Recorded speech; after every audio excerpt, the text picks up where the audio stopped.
setting a boundary is really one of the first things that have to happen if I'm going to define a new game that I want to play, because games have rules, and boundaries are what you are and are not willing to tolerate in the games that you want to play. Do you believe in general that when people wake up every day, they're doing the best they can?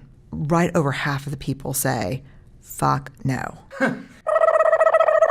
Hey there, it's John Ray with Awaken Local, and the other day I was watching an interview with Brené Brown and Russell Brand on the topic of boundaries. We started by asking, what is compassion to you? And we developed a definition of compassion.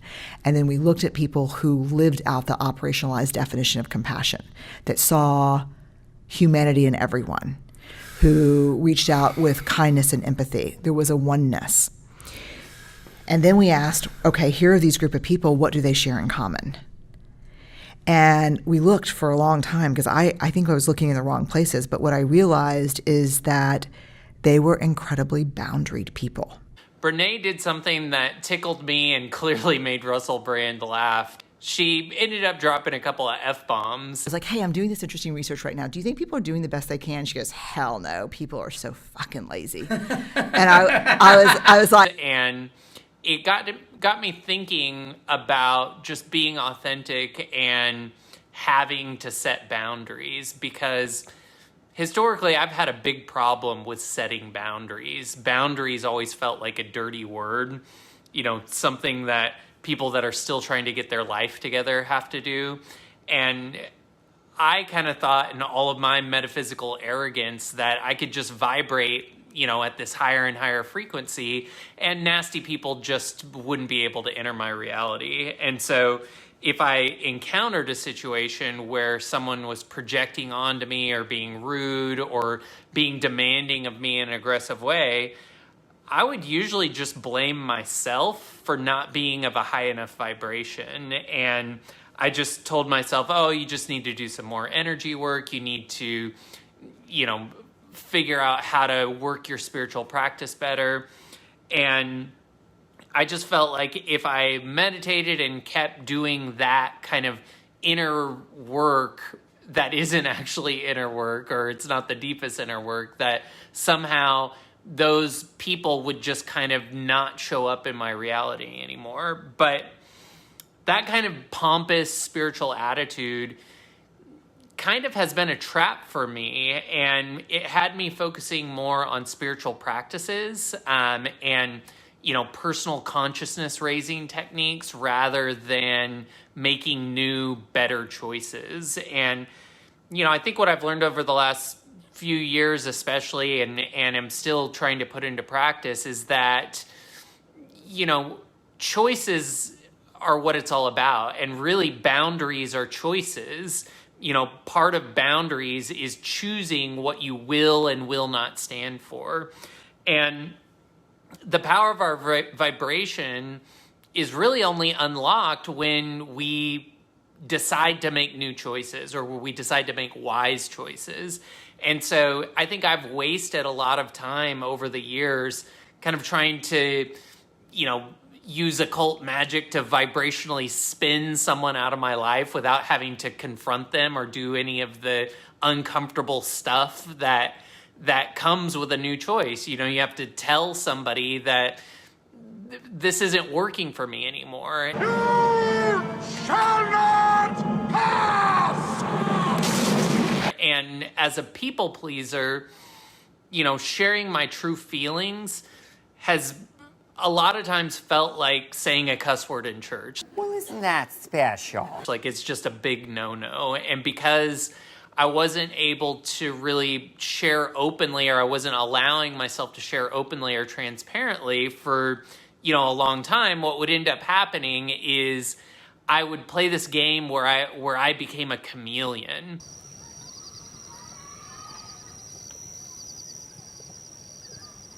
And by becoming a really good chameleon and blending in and having people really like me, I thought that I was, raising my vibration and getting into the flow with somebody. But really what I was doing is, kind of tricking myself into thinking that I was vibrationally aligned because I was good at playing other people's games, but I wasn't good at defining and playing or winning my own games, because I wasn't even playing my own games. I was always playing other people's games. And so, as I did that more and more and became more of this people pleaser and more of this chameleon, really what happened was that this kind of existential dread started to eat at me. And while everyone around me was thrilled that I was so good at playing their game, nobody was playing the games that were important to me.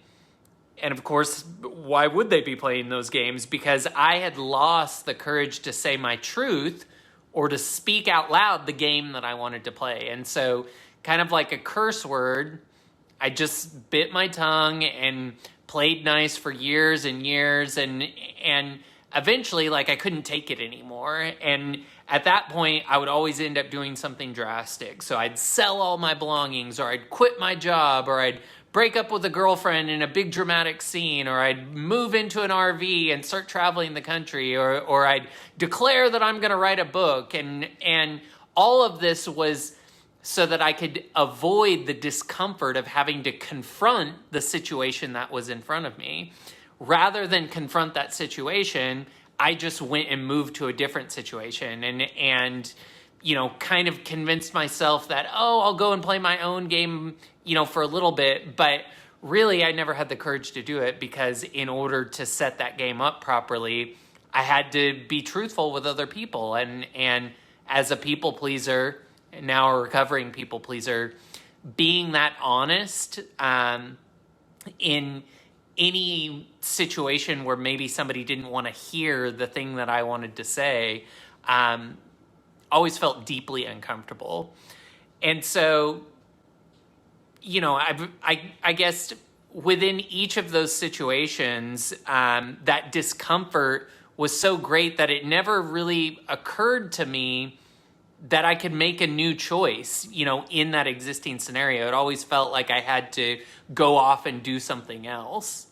And showing up in that situation and making a new choice and clearly defining who I want to be in that current moment really is setting a boundary, because setting a boundary is really one of the first things that have to happen if I'm going to define a new game that I want to play, because games have rules and boundaries are what you are and are not willing to tolerate in the games that you want to play. And so, as I started to think about that, setting boundaries was this terrifying thing that I didn't even want to acknowledge, because as a people pleaser, that meant that I had to tell someone something that they may not want to hear. And I had to tell them that I wanted to change the game that we'd been playing for so long and that I'd been pretending that I enjoyed.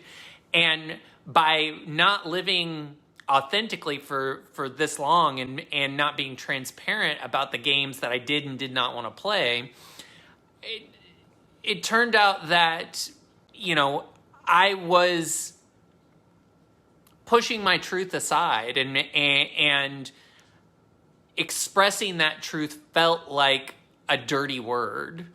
And so when I heard Brené Brown, openly cursing, Fuck no. and not feel ashamed about it, it got me to think about boundaries a little bit more. And, really the question was, have I invented this terror, of speaking my true feelings into a room? Did I invent this idea that if I say what's really on my heart, that I'm going to lower my social standing? I think to many extent, I haven't been as authentically open as maybe I could, should, or want to be, because I'm afraid that certain people, clients, associations that I have will basically, I'm fearful that they won't want to hear what I have to say or be associated with what I have to say. And so in a recent conversation with Russell Brand, Brené Brown is discussing the study that she's included in her new book, where they're mapping the similarities that compassionate people or people with deep empathy for others have. The most compassionate people, these people who saw humanity in everyone, all acknowledged that they were incredibly boundaried people. When polled through selective coding, what Brené's team found is that these compassionate respondents said, yeah, I'm very clear in what's okay and what's not okay. I'm very clear on boundaries. I don't subject myself to the abuse of other people. And so Brené had this acronym BIG, B-I-G. I'm very clear on boundaries. I don't subject myself to the abuse of other people. I'm like, but you're compassionate. And they're like, yeah, I'm compassionate because I don't subject myself to the abuse of other people. And so from that, we developed this idea of BIG. What boundaries need to be in place for me to be in my integrity and generous towards you? What boundaries need to be in place for me to be in integrity and generous towards you?